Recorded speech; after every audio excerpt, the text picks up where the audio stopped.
Assalamu alaikum. My name is Jaleel Afridi, and you're listening to Mashriq.Tv.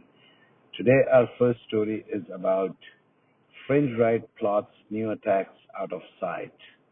This story has been reported by Axios, which basically states that the white extremist groups are basically using internet and podcasts and video messages to connect with each other and to plan some unrest during the oath taking ceremony of President Joe Biden. And they are also expecting to do this in several states. The FBI has also warned about it. And the DC mayor has even said that white supremacists and extremists is something that America should take very seriously. Our next story is about how President Trump had this habit of tearing papers at the Oval Office. Many papers which were handed to him, summaries and important government messages. Instead of keeping them and making them part of the archives at the White House Archives Department, he would just tear them apart. So that made quite a bit of unrest between people who were looking after the Archives Department at the White House. Our next story is about the Republic.Tv, which is basically a charge sheet and has exposed India's sinister designs.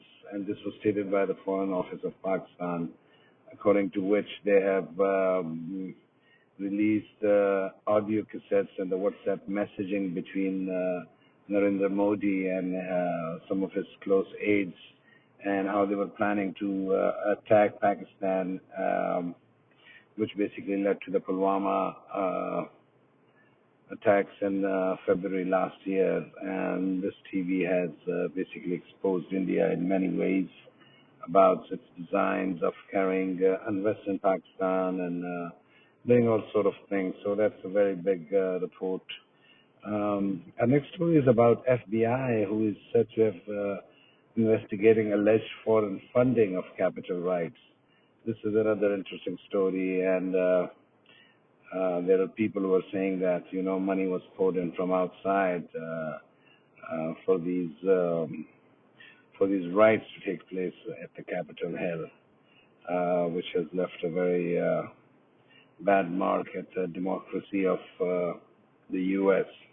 Our next story is about England, where NHS chief executive has said that England is delivering 140 jabs a minute. Basically, what he means is that they are giving 140 shots a minute to those who are affected by COVID, which is a great sign. It's a happy sign because England has been heavily affected by the coronavirus, and it's a great sign that finally there is some good news coming out of England.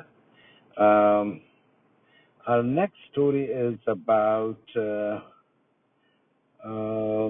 God, we have so many good stories. Sometimes I just don't know to decide which one I should be carrying.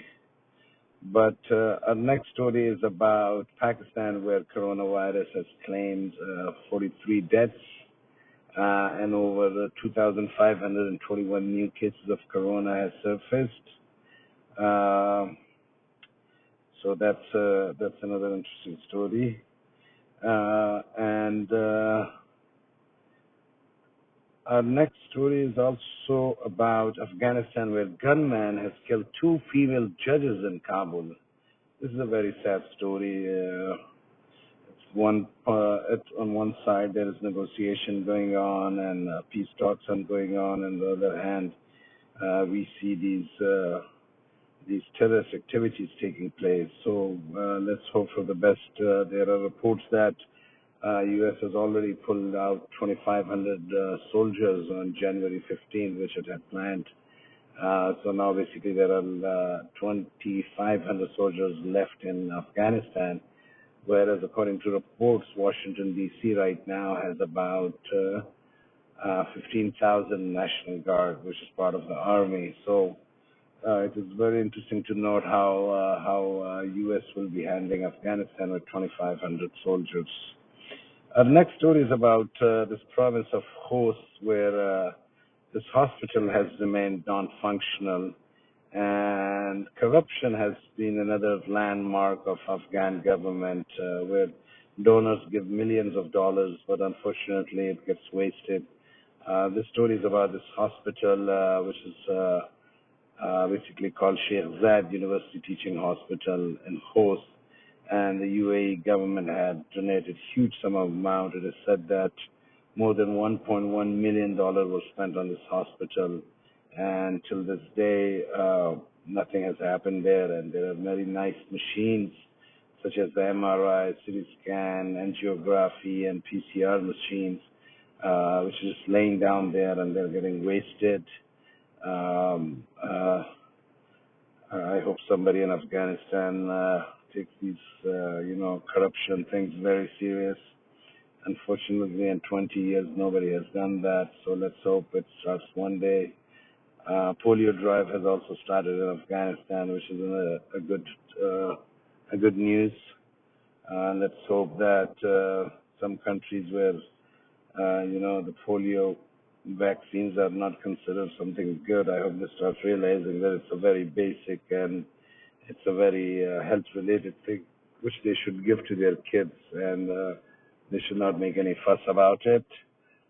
This is it for now. We hope you enjoyed our news, and if you have any ideas or if you want to share your resume with us, the email address is info@Mashriq.Tv. Thank you very much. Assalamu alaikum.